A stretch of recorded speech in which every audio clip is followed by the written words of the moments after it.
Not many places in the world where you can hold a world-class snowboarding event overlooking a beautiful city at the same time. That's right. It is time for the second annual Quiksilver Showdown over the city. It's happening March 28th and 29th. And joining us now is Jeff Silcock. He's Grouse Mountain events manager, and also snowboarder Chris Duff is here, also known as Duff. How are you? Hey guys, how are you? Thanks for coming. So tell us about this great event. Yeah, Jeff, how's the stress level right about now, man? The weather is the biggest factor. Obviously, you want to have like those clips you just saw. It was perfect conditions, nice blue sky. So, hence how's the it name. looking right now for the? It's great. Organization's great. Forecast, it's snow throughout the week. Weekends looking like it'll clear up a bit, right? So as long as you can see the city, hence the name Showdown over the city. Yeah. Otherwise, it's just the Showdown. You just shorten all the just change the posters the night before. Yeah, exactly. Chris, this is sort of like your backyard.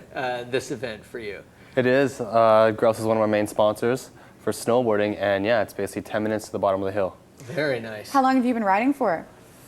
Do I really have to say? No, You don't have to say your age. I've been riding for probably professionally about 15 years. Oh, Nice. And what are your specialties when it comes to snowboarding? It's mostly backcountry. Yeah. Just free riding, jumps, cliffs, chutes. Nice. So pretty much everything. Pretty much everything in the backcountry where there's a little population. So I always have to ask the pro riders this question. Do you know how many bones you've broken over the year? No, but it's always rising.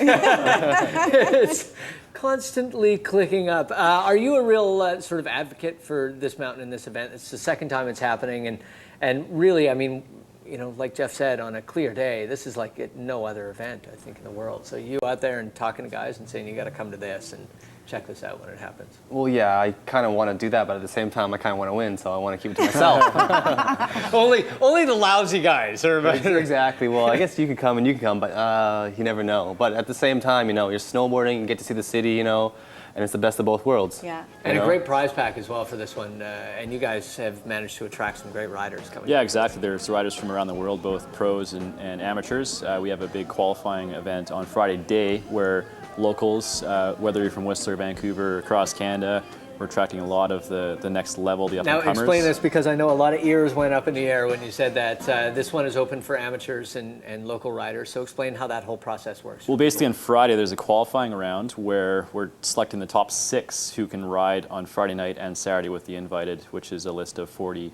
pro riders from basically around the world, Canada, United States, New Zealand, Australia. It might be a great way to find new talent when you have it open to amateurs like that. People get their opportunity. Exactly, and especially in Vancouver, it's such a hub for pushing the sport of snowboarding and skiing. Yeah. So many amazing riders in Vancouver up to Whistler. So well, and what's that big event that's coming in 2010? I forget know, what it's called. I can't It's Something to do with the torch? Olympics. That's right. So, I mean, we must be seeing the number of people that are coming through here and the events and the kind of sponsorship that's available really sort of click up over the next couple of years. Yeah, and who knows, some of the amateurs in this event, they could be in 2014, maybe not 2010 for pipe, but looking at 2014. Chris, is most of your stuff, do you do mostly film work, or are you a competition guy, or do you sort of switch back and forth? I tend to do just film for the most part. You know, that's what intrigues me about snowboarding.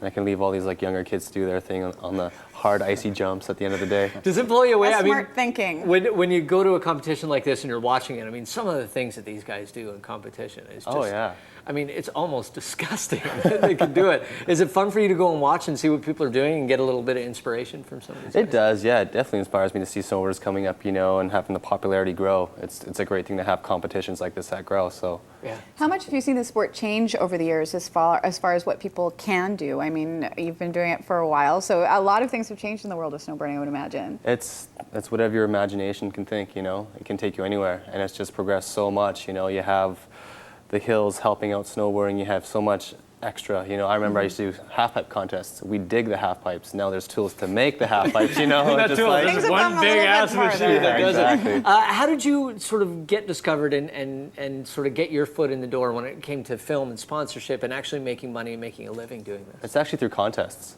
You know, people go there to see talent. You know, they want to see the new upcoming kids. I'm sure a lot of sponsors are going to be there watching to find someone else they can put on their roster to help promote their companies. So Nice. So an event like this, I mean, it's Very tailor-made cool. for a lot of these guys Exactly. as well. What else do you guys have going on in terms of events and things going on around? Well, like I mentioned, Friday day is the qualifying. Friday night's the invite jib session. Afterwards, we have a little après lounge in Altitude's Bistro. Nice. Saturday, it'll be the park session, which includes a 2-hour open session in the finals.